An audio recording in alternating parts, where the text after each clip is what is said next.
उस लड़की को लेकर मैं अपने कमरे में चला आया था, लेकिन वो लड़की थी कि बस रोए ही जा रही थी। मैं बहुत कोशिश कर रहा था कि वो चुप हो जाए, परंतु उसके आंसू थे कि रुकने के नाम ही नहीं ले रहे थे। मैं बार बार चाह रहा था कि मैं उसका चेहरा देखूं, लेकिन उसने अपने चेहरे पर मास्क लगा रखा था। मैंने उससे कहा कि तुम अपना मास्क उतार लो, लेकिन वह थी कि बस रोए ही जा रही थी। असल में बात यह थी कि मैं उसके बाप को कर्ज के बदले में लेकर आया था। उसके बाप ने मुझसे काफी कर्ज लिया था जो कि चुका नहीं पा रहा था, और जब मैं उससे पैसे मांगे तो बदले में उसने जवान बेटी को मेरे हवाले कर दिया था। मैं बार बार लड़की की खूबसूरती को देखना चाह रहा था, लेकिन वह थी कि बस रोए ही जा रही थी और बस मुझसे अब रहा नहीं किया। और फिर मैंने, वो लड़की बहुत ही खूबसूरत थी। उसने बहुत ही सिंपल कपड़े पहने हुए थे, लेकिन फिर भी वह उस साधारण कपड़ों में भी गजब की सुंदर दिख रही थी। मैंने अभी तक उसका पूरा चेहरा नहीं देखा था, सिर्फ मैं उसकी आंखें ही देख पाया था, जिस कारण से मैं पूरे यकीन से कह सकता था वह वाकई बहुत ही सुंदर थी। उस लड़के ने अभी तक अपने सर पर से दुपट्टा भी नहीं उतारा था, वह बस बराबर रोते ही जा रही थी।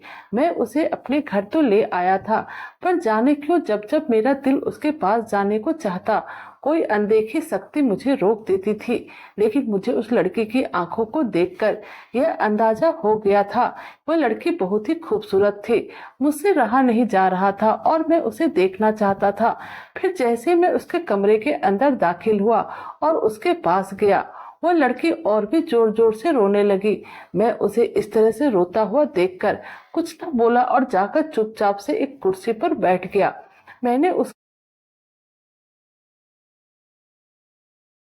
उसे संभालूं और उसे कहूं कि इस तरह से रोने से कुछ भी नहीं होने वाला है। मैं तुम्हें यहाँ जबरदस्ती तो लेकर नहीं आया, बल्कि तुम्हारे बाप ने तो खुद तुम्हें मेरे हाथों बेच दिया है। भला इन सब में मेरी क्या गलती है? मैं चुपचाप से कुर्सी पर बैठे उसे कुछ देर तक देखता रहा, फिर बोला, तुम बिल्कुल ही निश्चिंत रहो, मैं तुम्हें बिल्कुल भी नुकसान नहीं पहुंचाऊंगा। तुम्हारे बाप का मेरे ऊपर लाखों का कर्ज था, जो उसने तुम्हें देखकर चुकता कर लिया है, इसलिए तुम मेरी हो और अब तुम्हें मेरा हर कहना मानना पड़ेगा। मेरी इस बात पर वह एक बार फिर से फूट फूट कर रोने लगी थी। मेरा अपना एक बहुत ही बड़ा दारू का दुकान था, जो कि मैं ठेके पर चलाया करता था। मैंने अपने जीवन में अभी तक बहुत सारे ऐसे लोगों को देखा था जो कि नशे के चक्कर में पूरी तरह से बर्बाद होकर सड़क पर आ गया था, जिन्होंने नशे के चक्कर में अपना घर बार जगह जमीन सभी चीजों को लुटा दिया था। मेरे दुकान में हर तरह का शराब मिलता था, मैं हर वैरायटी का शराब बेचता था, जिस कारण से मेरी हर महीने की इनकम लाखों में थी। ऐसी बात नहीं था कि मैं शराब नहीं पीता था, मैं शराब पीता था, लेकिन कभी कभी बहुत ही लिमिट मात्रा में पीता था, क्योंकि मुझे पता था कि अगर कोई भी इंसान शराब और शबाब के चक्कर में पड़ गया तो उसकी बर्बादी निश्चिंत है। वैसे आज जो लड़की मेरे घर आई थी, उसे आज इस तरह से फुट फुट कर रोता हुआ देखकर मुझे बहुत ही ज्यादा तकलीफ हो रही थी। जब उसके बाप ने उसे मेरे साथ मेरे घर आने को कहा था, यह सुनते ही वह जोर जोर से रोने लगी थी। वह न जाने कितनी देर तक यूं ही रोती रही और कुछ न बोल रही थी। मैंने उसे कहा, उठो और चलो चुपचाप से मेरे गाड़ी में बैठो, और फिर मेरे कहने पर वह चुपचाप से मेरी गाड़ी में आकर बैठ गई। मैंने गाड़ी स्टार्ट किया और उसे अपने घर ले आया। मेरा घर बहुत ही बड़ा और बहुत ही खूबसूरत था। मैं इस शहर का एक मशहूर इंसान था। मेरे घर में किसी चीज की कोई भी कमी नहीं थी, नौकर चाकर सभी कुछ मौजूद थे, लेकिन वही सब कुछ देखकर भी बिल्कुल ही हैरान नहीं हुई थी। उसे तो इन सब चीजों से कोई मतलब ही नहीं था। उसने अभी तक अपने सर पर से दुपट्टा भी नहीं उतारा था। उसे देखकर मैं सोचने लगा, यह लड़की कितनी प्यारी और इज्जतदार है और कितना पर्दा वाली है। इसने अभी तक मुझे आंखें उठाकर भी नहीं देखा है।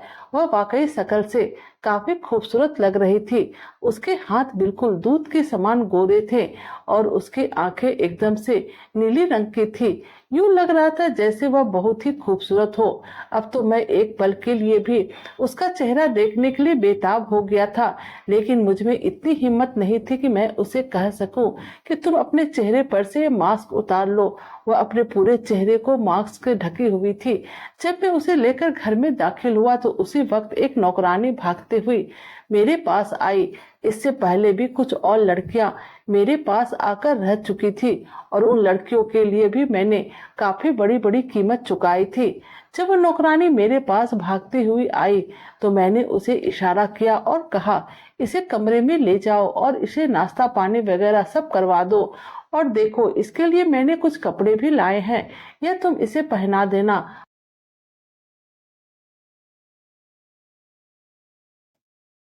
वह एकदम खाली हाथ अपने बाप के घर से आई थी। उसके पास बिल्कुल भी कपड़े नहीं थे, लेकिन रास्ते में मैंने उसके लिए कुछ कपड़े खरीद लिए थे, जो कि मैंने नौकरानी के हाथों पर रख दिया था। नौकरानी मेरे कहने पर उसे लेकर कमरे में चली गई और फिर थोड़ी देर के बाद जब वह वापस आई, मैंने उस नौकरानी से पूछा, क्या हुआ? वह खाना खा रही थी तो नौकरानी कहने लगी, नहीं, उन्होंने अभी तक अपने चेहरे पर से मास्क नहीं उतारा है। वो तो बस रोए ही जा रही है, ना कोई बात कर रही और ना ही खा रही है और ना ही पानी पी रही है, बस रोए ही जा रही है। ये सुनकर मैंने उसे कहा, ठीक है, तुम जाओ किचन में रात के खाने का इंतजाम करो। एक काम करो, आज रात कुछ अच्छा सा खाना बनाना, मैं उसे देखता हूँ। मेरी बातें सुनकर नौकरानी सर झुकाते हुए बाहर चली गई। फिर जैसे नौकरानी बाहर गई, मैं उसके कमरे के दरवाजे तक पहुंच गया। वहां पहुंचकर मैंने देखा वह अपने उन्हीं साधारण कपड़ों में बेड पर बैठी रो रही थी, सिसक रही थी। मैं भी उससे कुछ दूरी पर एक कुर्सी पर बैठ गया और उसकी तरफ देखने लगा, लेकिन उसने अभी तक मुझे आंखें उठाकर नहीं देखा था। मैंने उसे कहा, तुम इतना रो क्यों रही हो? देखो, चुप हो जाओ, मैं तुम्हें कोई नुकसान नहीं पहुंचाना चाहता। तुम्हें भी पता है कि मैं तुम्हें जबरदस्ती लेकर यहाँ नहीं आया हूँ, बल्कि तुम्हारे बाप ने मुझे खुद तुम्हें सौंपा है। मैं तुमसे पहले भी बहुत सारी लड़कियों को इसी तरह कई बार घर लाया हूँ, लेकिन न जाने क्यों तुम्हें देखकर मेरा दिल मोम की तरह पिघल रहा है। तुम्हारा इस तरह रोना मुझसे देखा नहीं जा रहा है। तुम इतना क्यों रो रही हो? कुछ तो कहो। फिर वह कहने लगी, मेरे पास मत आना, भगवान के लिए मेरे पास मत आना, नहीं तो मैं बर्दाश्त नहीं कर पाऊंगी, मैं खुद को मार डालूंगी। यह कहकर वह और भी जोर जोर से रोने लगी, लेकिन उसने पहली बार मेरी तरफ देखकर यह बात कही थी। मुझे उसकी आंखों में एक बहुत ही गहरा दुख दिखा था। उसके बातों में, उसके शब्दों में दर्द था, जिसने मुझे बिल्कुल हिलाकर रख दिया था। मैंने उसे कहा, ठीक है, मैं तुम्हें कुछ नहीं कहूंगा और बिना तुम्हारे मर्जी के तुम्हारे पास भी नहीं आऊंगा। यह मेरा वादा है तुमसे। तुम आराम से बैठो और लो, पानी पी लो। लेकिन वह पानी कैसे पीती? उसने तो अपने चेहरे पर मास्क लगा रखा था। मैं जबरदस्ती उसका मास्क भी नहीं उतरवा सकता था। फिर मैंने उसे कहा, देखो, मुझे तुमसे बात करनी है, तुम मेरी बात सुनो।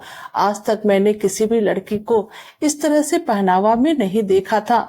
जो भी लड़की मेरे पास आई थी वह बिना पर्दे की थी, यहाँ तक कि उसका दुपट्टा भी उसके सर पर नहीं रहता था। लेकिन तुम्हारा यह पहनावा, यह मास्क मुझे अच्छा लगा। तो अब तो मुझे बताओ कि तुम्हारे साथ क्या हुआ है? वह मुझे कहने लगी, क्या आप मेरी बातों पर यकीन करेंगे? मैंने उसे कहा, कोशिश करूंगा कि तुम्हारी बातों पर यकीन करूं। तुम्हारी बात सच्ची हुई तो मुझे जरूर यकीन आ जाएगा। मेरी बात सुनकर वह कुछ पल चुप रही, फिर कहने लगी, मैं अपने माँ और पापा की इकलौती बेटी हूँ। मेरे मम्मी पापा अपने परिवार में सबसे बड़े थे और उन दोनों को एक दूसरे से बहुत ही ज्यादा प्यार था। जब पापा मम्मी की शादी हुई तो शादी के 5 साल तक मेरी मम्मी को कोई भी औलाद नहीं हुई थी। मम्मी और पापा दोनों बहुत ही मायूस हो चुके थे। फिर मम्मी ने बहुत ही मिन्नतें मांगी और फिर तब जाकर मेरा जन्म हुआ। मेरी मम्मी तो बहुत ही ज्यादा खुश थी, लेकिन मेरे पापा को बेटी नहीं बल्कि बेटा चाहिए था। जब मेरे पापा ने देखा लड़का नहीं बल्कि लड़की हुई है तो उन्होंने मेरी माँ से मुंह मोड़ लिया। वो माँ से और मुझसे इतना खपा हो गए कि घर में रहते हुए भी हमारे साथ नहीं रहते थे। एक ही घर में रहने के बावजूद वो मम्मी से बात नहीं करते थे। जब से ही मेरा जन्म हुआ था तभी से वो घर आना भी बहुत ही कम कर दिए थे। जब कभी जरूरत पड़ती तो भी वो घर आते थे, नहीं तो अधिकतर समय बाहर ही रहते थे। अधिक समय बाहर रहने के कारण उन्होंने चोरी छुपके ड्रिंक करना स्टार्ट कर दिया था, जो कि आहिस्ता आहिस्ता उनकी आदत बन गई थी। कुछ दिनों के बाद ऐसा हो गया कि वो ड्रिंक के बिना बिल्कुल भी नहीं रह पाते थे। पहले हमारे घर में दुनिया भर के ऐशो आराम के सामान मौजूद थे, हम लोगों के पास सभी कुछ था, लेकिन आहिस्ता आहिस्ता नशा की लत लगने के कारण उन्होंने घर के सामानों को बेचना स्टार्ट कर दिया। हमारे घर का सुकून, हमारे घर की सारी दौलत, सारा बिजनेस, सारी फैक्ट्रियां, जितना कुछ भी था वह सब नशे के कारण खत्म हो गया। जब मैं 3 साल की हुई तब तक हम बिल्कुल ही कंगाल हो चुके थे। फिर उसके बाद हमें अपने घर से निकलकर किराए के घर में आना पड़ा। हम लोग जिस किराए के घर में रहते थे उसका मकान मालिक बहुत ही सख्त किस्म का इंसान था। हर महीने की पहले तारीख को ही पैसे वसूल करने आ जाता था। मेरी माँ जैसे तैसे कई घरों में काम करके किसी भी तरह से गुजारा कर रही थी। दिन भर माँ लोगों के घरों में बर्तन झाड़ू पोछा करती और रात में फिर सिलाई का काम करती। वह किसी तरह से मेहनत करके घर चला रही थी और मेरी स्कूल की फीस के लिए पैसे भी जमा कर रही थी। पूरा घर खर्च मेरी माँ ही चलाती थी। मेरी माँ कुछ पैसे मेरे बाप से छुपाकर मेरी फीस के लिए बचाकर रखती थी ताकि आगे चलकर मेरी पढ़ाई में काम आ सके। लेकिन अक्सर मेरा बाप नशे में ही डूबा रहता था और मौका मिलते ही मेरी माँ से सारे पैसे छीन लेता था। माँ के पास एक फूटी कौड़ी भी नहीं रहने देता था। माँ हमेशा मेरे पापा को समझाने की बहुत ही कोशिश करती तो मेरा बाप समझने के बजाय मेरी माँ को ही मारने लगता और फिर कभी कभी इतना मारता, मेरी माँ मार खाते खाते बेहोश हो जाती थी। इतने में भी जब उनका मन नहीं भरता तो फिर मेरी माँ को घर से बाहर निकाल देते थे और मैं पीछे से माँ को संभालती थी। मैं भी तो छोटी बच्ची ही थी। अपने बाप का ऐसा व्यवहार देखकर डर से सहम जाती थी। इसी तरह से समय बीतते जा रहा था और फिर जब मैं 18 साल की हुई तो समय के साथ साथ काफी समझदार हो गई थी। पेशन हो और घर का सारा खर्च माँ चलाती हो, उस घर के बच्चे जल्दी ही बड़े हो जाते हैं। इसलिए मैं भी बचपन में ही बड़ी हो गई थी। लेकिन अभी तो मेरी जिंदगी में और भी दुख लिखा हुआ था। ऐसा लगता था जैसे मेरा जन्म ही दुख झेलने के लिए हुआ था। मैंने बचपन से जवानी तक में एक जरा भी घर में प्यार मोहब्बत वाली बातें बिल्कुल भी नहीं देखी थी। हर वक्त सिर्फ घर में लड़ाई झगड़ा मारपीट यही सब मैं देखते देखते बड़ी हुई थी। मैं पढ़ाई में भी बहुत तेज थी और हर क्लास में फर्स्ट ही आती थी। पढ़ाई में काफी तेज होने के कारण, अच्छा रिजल्ट लाने के कारण मेरी माँ ने मेरा मेडिकल में एडमिशन करवा दिया था। लेकिन मेडिकल की फीस बहुत ही ज्यादा थी। मेरी माँ दिन रात मेहनत करती और एक एक पैसे जोड़ जोड़ कर मेरे बैग में रखते जाती थी। मेरा बाप घर में हर जगह पैसों को ढूंढता था, परंतु मेरे बैग को कभी भी नहीं छेड़ता था, क्योंकि वो तो सोचते थे मेरे बैग में सिर्फ कॉपी और किताबें ही मिलेगी और कुछ नहीं होगा।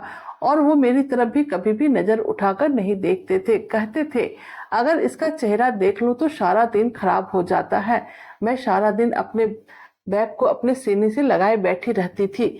जब भी मेरा मन होता मैं बैठकर पढ़ाई करने लगती थी। मुझे पढ़ाई के अलावा और कुछ भी अच्छा नहीं लगता था। मोहल्ले की कोई भी लड़की मेरे से बात नहीं करती थी। हमारे सारे अपनों ने भी हम लोगों से रिश्ता नाता तोड़ लिया था।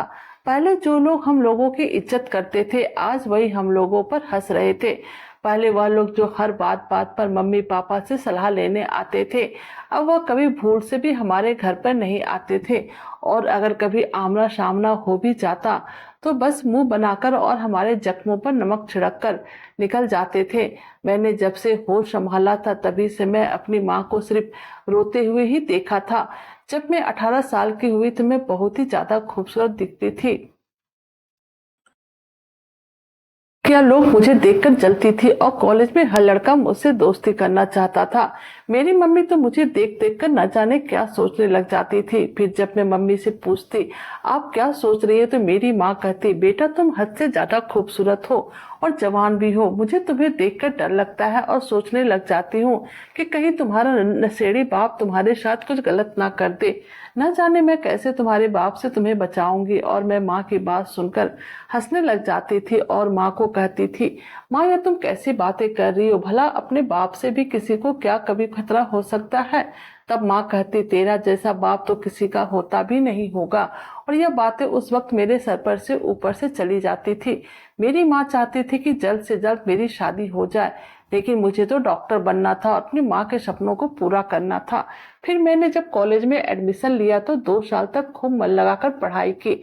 मैं हमेशा की तरह कॉलेज में फर्स्ट आने लगी थी। मेरे इतने अच्छे नंबर देखकर टीचर लोग भी मुझसे बहुत ही खुश थे।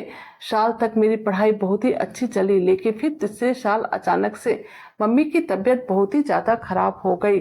और जब मैंने पापा से कहा कि मम्मी की तबीयत बहुत ही ज्यादा खराब है, चलिए मम्मी को अस्पताल लेकर चलते हैं, तो अच्छे डॉक्टर से दिखाते हैं, तो मेरी बात सुनकर पापा ने मुझे डांट दिया और अस्पताल ले जाने के बजाय उल्टा माँ से जाकर पैसे मांगने लगे।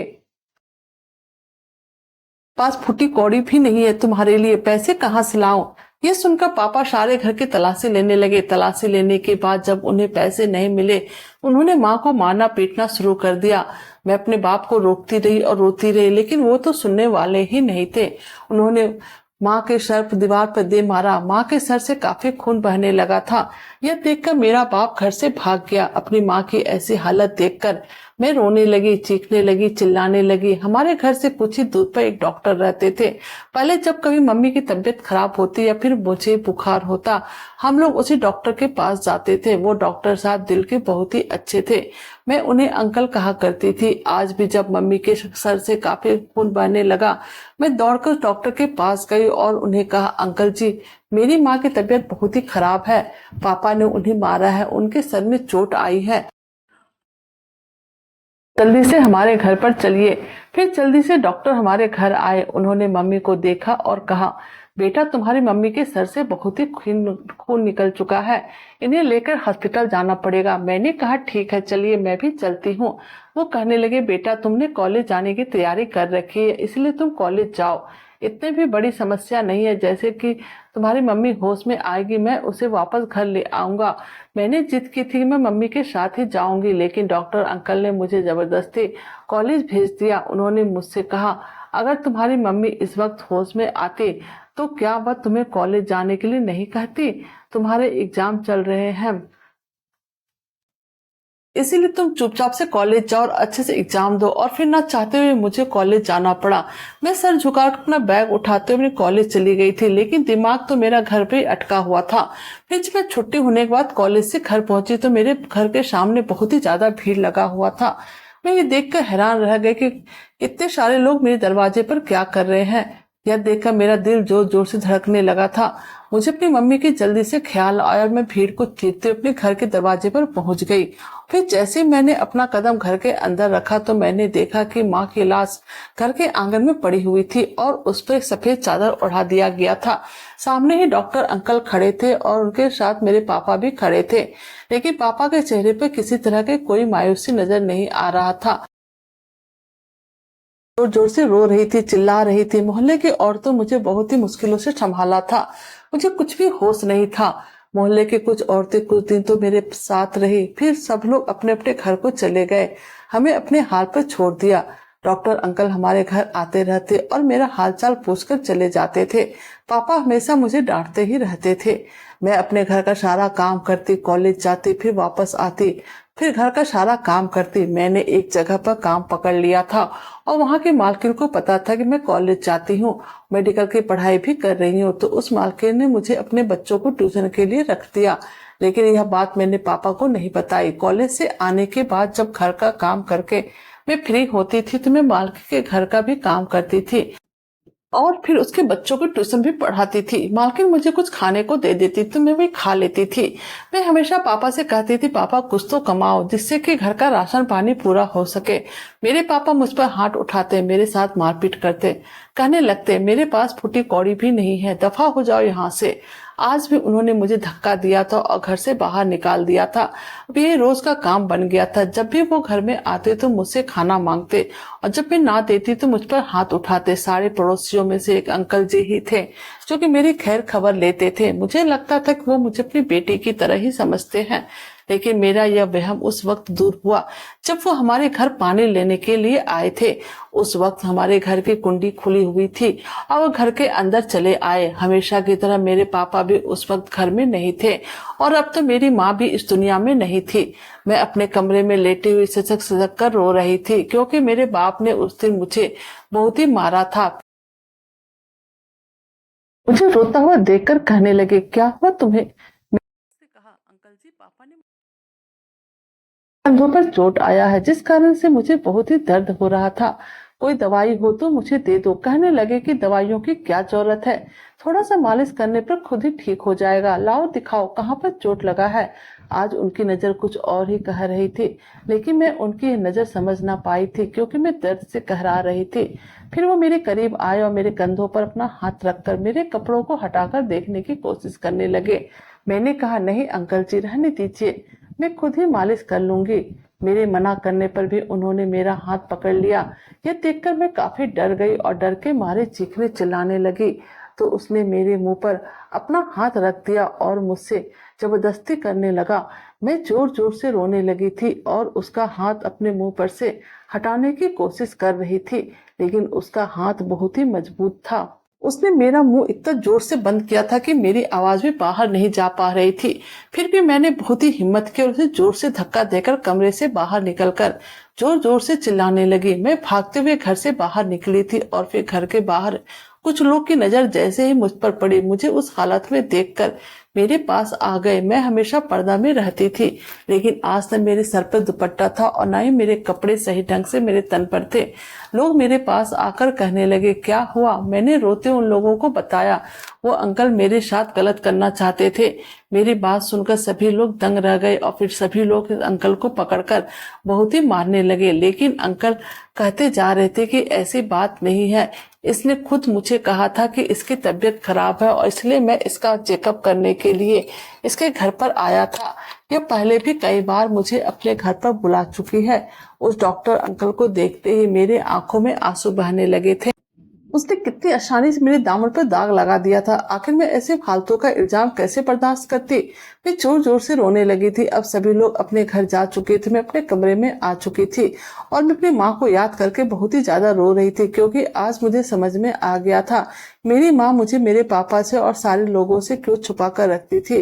वो जानती थी कि बेटियां जब बड़ी हो जाए तो उसकी इज्जत की रक्षा करना बहुत ही कठिन काम हो जाता है। मैं बस रोए जा रही थी। मैंने अपने घर की कुंडी भी अब लगाकर रखी थी। जब रात हुई तो मेरा बाप दरवाजे पर आकर पीटने लगा था। तो मैंने पूछा कि कौन है, तो मेरे बाप ने कहा, मैं तुम्हारा बाप हूँ, दरवाजा खोलो। मैंने जल्दी से दरवाजा खोला और उससे पूछने लगी, आप कहाँ थे और आप क्यों मुझे छोड़कर क्यों चले गए? तो उन्होंने मेरे सवालों का जवाब तो नहीं दिया, उल्टा हमेशा की तरह मेरे मुंह पर थप्पड़ मारने लगे। फिर कहने लगे, बेशरम, तेरी माँ तो चली गई परंतु तुझे मेरे पल्ले बांध गई। आज मैंने सुना मोहल्ले में जो बातें हो रही थी कि डॉक्टर को तुमने ही बुलाया था और फिर उसी पर गलत इल्जाम भी लगा दिया। मैं सब जान चुका हूँ। मोहल्ले के लोगों ने मुझे सब कुछ बता दिया है और अब तुम मेरे सामने भोली भाली बनने की नाटक नहीं करो। वे नशे में थे और न जाने क्या क्या बोल रहे थे। अपने बाप के मुंह से यह सब सुनकर मैं फुट फुट कर रोने लगी थी। सारी रात मैं रोती रही और मेरा बाप शराब के नशे में धुत होकर चारपाई पर जो लेटा, फिर दूसरे दिन सवेरे ही उठा था। मैं भी रोते रोते कब सो गई पता ही नहीं चला था। सुबह उठी तो मेरे बाप उठा, लेकिन मुझे कुछ भी नहीं बोला और घर से निकल गया। मैं भी घर में जो खाना था उसे बनाया और खाकर दरवाजे की कुंडी लगाकर चुपचाप से अपने रूम में ही आकर पड़ी रही। फिर रात हो गई, लेकिन मेरा बाप अभी तक घर वापस नहीं आया था। उन्हें मेरी बिल्कुल भी फिक्र नहीं थी, मैं जिंदा हूँ या मर गई हूँ, उन्होंने सबसे कोई मतलब नहीं था। फिर मैं उनका इंतजार कर रही थी और फिर इंतजार करते करते सो गई। फिर तीसरे दिन सुबह जोर जोर से कोई दरवाजा पीट रहा था। मैं जल्दी से उठकर दरवाजा खोली तो देखा मेरा बाप मेरे सामने खड़ा था। मुझे देखते वो कहने लगे, चलो जल्दी से तैयार हो जाओ। मैं सुनकर हैरान हो गई। तो फिर वे मुझे कहने लगे, तुम्हें मेरी बात सुनाई नहीं दे रही है? मैं तुम्हें कुछ कह रहा हूँ, चलो ऐसे ही मेरे साथ चलो। तुम्हें तैयार होने की भी कोई जरूरत नहीं है, क्योंकि मैं अपने सर पर और बदनामी का कलंक नहीं उठा सकता हूँ, लोगों के और ताने नहीं सुन सकता हूँ। तो मेरे साथ चलो वरना मार डालूंगा। उनकी बात सुनकर मैं काफी डर गई और फिर मैंने जल्दी से मास्क पहना और सर पर दुपट्टा रखकर जल्दी से उनके सामने आकर खड़ी हो गई। फिर वो मेरी हाथ खींचता हुआ मुझे घर से बाहर लेकर जाने लगा। अब तो मुझे हर आदमी सेल्फिश और मतलबी नजर आने लगा था। फिर वो मुझे खींचकर जबरदस्ती आपके पास लेकर चले आए और यही वजह थी कि मैं आपको देखकर बस रोए ही जा रही थी। मैं बिल्कुल नहीं चाहती थी कि मेरी इज्जत पर कोई आंच भी आए। मैं बिल्कुल नहीं चाहती मेरा यह पर्दा मुझसे दूर हो जाए, जो कि मेरी माँ ने मुझे दिया था। आज जब मेरे बाप ने मुझे आपके हवाले कर दिया तो यह बात मुझे बिल्कुल भी समझ में नहीं आई कि आखिर मेरी माँ मुझे मेरे बाप से और इस दुनिया से हर वक्त क्यों बचा कर रखती थी। क्योंकि मेरी माँ जानती थी कभी न कभी मेरा बाप अपने इस दारू के लिए जरूर कुछ न कुछ मेरे साथ करेगा, और आज उन्होंने साबित भी कर दिया कि वो कुछ भी कर सकते हैं। और फिर इस दुनिया के दरिंदे लोग मुझे कहीं के नहीं छोड़ने वाले हैं। उसकी बातें सुनकर मेरे आंखों में आंसू आ गए थे। फिर वो कहने लगी, भगवान के लिए मेरे करीब बिल्कुल भी मत आना। अगर आपने ऐसा वैसा कुछ भी किया तो मैं अपने आप को खत्म कर लूंगी, क्योंकि मैं अपनी इज्जत पर एक दाग भी बर्दाश्त नहीं कर सकती हूँ। फिर यह रोते रोते हिचकियां लेने लगी थी और उसकी यह कहानी सुनकर मुझे बहुत ही रोना आ गया था। आज तक मैंने इतना सब कुछ कमाया था, इतनी सारी लड़कियों को मैंने इज्जत खराब की थी, लेकिन मुझे कोई फर्क नहीं पड़ा था। परंतु इसे इस तरह से रोता हुआ देखकर मुझे बहुत ही दया आने लगी। मैंने उसे कहा, अब तुम रोना बंद करो और मुझ पर विश्वास करो, मैं तुम्हें बिल्कुल भी हानि नहीं पहुंचाऊंगा। फिर मैंने उसके पानी का गिलास पकड़ाया और उस कमरे से बाहर निकल गया। उसकी कहानी सुनकर आज मुझे पहली बार एहसास नाजुक होती है। वह 22-23 साल की मासूम सी लड़की थी और मुझसे अपनी इज्जत की भीख मांग रही थी। मैं उसके कमरे से बाहर आ गया था और सिर्फ उसी के बारे में सोच रहा था। मुझे उस पर बहुत ही तरस आने लगा था। काफी देर सोचने के बाद मैंने एक बार फिर से उसके कमरे में नौकरानी को भेजा और उसे कहा, जाकर देख कर आओ वह ठीक तो है ना। नौकरानी ने आकर मुझे कहा, हाँ अभी वह बिल्कुल ठीक है और अब रो भी नहीं रही है। फिर थोड़ी देर के बाद मैं खुद उसके कमरे में गया तो वह मुझे दर्द भरी नजरों से देखने लगी थी। तो मैंने उसे कहा, क्या तुम मुझसे शादी करोगी? वैसे तो मैं तुम्हारी उम्र में शायद 8 से 10 साल बड़ा हूँ और अभी 33 साल का ही हूँ, और तुम शायद 22 से 23 साल की ही हो। कुछ देर बाद सोचती रही, फिर कहने लगी, अगर आप मुझे सच में इज्जत देना चाहते तो मैं आपसे शादी करने के लिए तैयार हूँ। अब तो मेरा बाप से भी कोई रिश्ता नहीं रहा। मैंने उसे कहा, ठीक है, कल तैयार रहना, कल ही हम लोग शादी करेंगे। फिर मैंने उसे कहा, अब तो तुम कपड़े बदल लो और अपना यह मास्क उतार दो, मैं तुम्हारा पूरा पूरा ध्यान रखूंगा। बिना तुम्हारे परमिशन के इस कमरे में कोई भी नहीं आएगा, यहाँ तक कि मैं भी नहीं और नौकरानी भी नहीं। मेरी बात को सुनकर उसने सर झुका लिया था।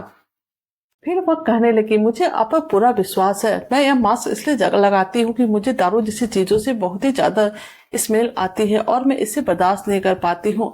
मैंने अपने पिता को हमेशा ही नशे में देखा था, उनके मुंह में हमेशा ही स्मेल आती रहती थी, जिसकी वजह से मैं हर वक्त अपने चेहरे पर मास्क लगाकर ही रखती थी। शायद भगवान की मुझ पर खास कृपा थी, तभी तो इस मास्क की वजह से मैं दुनिया की नजरों में भी नहीं आती। और मैं उसकी बातों सुनकर मुस्कुरा दिया और फिर मैं उसके कमरे से बाहर चला गया था। वह रात यूं ही बीत गई। फिर दूसरी रात सुबह सुबह मैंने पंडित जी को बुलाया और फिर हम दोनों ने पवित्र बंधन में बंध गए। मैं उसे पाकर बेहद खुश था। फिर शादी होने के बाद जब मैं उसके करीब गया, पहली बार मैंने उसका बिना मास्क वाला चेहरा देखा। उसकी खूबसूरती देखकर मैं उस पर अपना दिल हार बैठा था। वह मुझसे 10 साल छोटी थी, लेकिन बहुत ही ज्यादा समझदार थी। उसकी मासूमियत और खूबसूरती ने मेरा दिल जीत लिया था। उसने मेरा बहुत ही ज्यादा ख्याल रखा और अपनी पत्नी धर्म को अच्छे से निभाया। मेरे पास दौलत की कोई कमी नहीं थी। पहले मैं लोगों को सूद पर पैसे भी देता था और कभी कभी शराब भी पी लेता था, लेकिन अब मैंने शराब पीना बिल्कुल ही बंद कर दिया और ना ही अब मैं सूद पर पैसा देता हूँ, क्योंकि मैं बिल्कुल नहीं चाहता था कि कोई लड़की फिर कर्ज उतारने के चक्कर में अपनी जिंदगी को बर्बाद करे। हम दोनों बहुत ही खुश थे, समय बहुत ही अच्छे से बीत रहा था। फिर कुछ समय के बाद उसकी तबीयत खराब हो गई। मैं उसे डॉक्टर के पास लेकर गया तो डॉक्टर ने मुझे खुशखबरी सुनाई कि मैं बाप बनने वाला हूँ। मैंने अपनी पत्नी का बहुत ही ध्यान रखा और फिर 9 महीने के बाद ही मैं 2 जुड़वे बच्चे का बाप बन गया थी। भगवान ने मुझे सब कुछ दे दिया था। मैं अपनी पत्नी को बच्चों के साथ बहुत ही ज्यादा खुश था। जीवन की गाड़ी यूं ही चलती गई और अब मैं 65 साल का हो चुका हूँ। वह मेरी पत्नी भी 40 साल की हो गई है। आज मेरी बेटी की शादी है। मैंने उसकी शादी बहुत ही अच्छी जगह पर की। अगर वक्त रहते मैंने भी शराब नहीं छोड़ा होता तो शायद कहीं मैं भी अपने ससुर की तरह ही हो जाता और फिर मेरी पत्नी भी दर्द भरी ठोकरें खाती। इसलिए दोस्तों, शराब एक ऐसी चीज है जो कि बसे बसाए घर को उजाड़ देती है। अगर इंसान वक्त रहते संभल जाता है तब तो सभी कुछ ठीक हो जाता है, नहीं तो बर्बादी कब उसका नसीब बन जाता है। उसे पता ही नहीं चलता। कहानी कैसी लगी प्लीज कमेंट कीजिएगा। हमारे चैनल पे नए हैं तो हमारे वीडियो को लाइक, सब्सक्राइब और शेयर कीजिएगा। Thank you.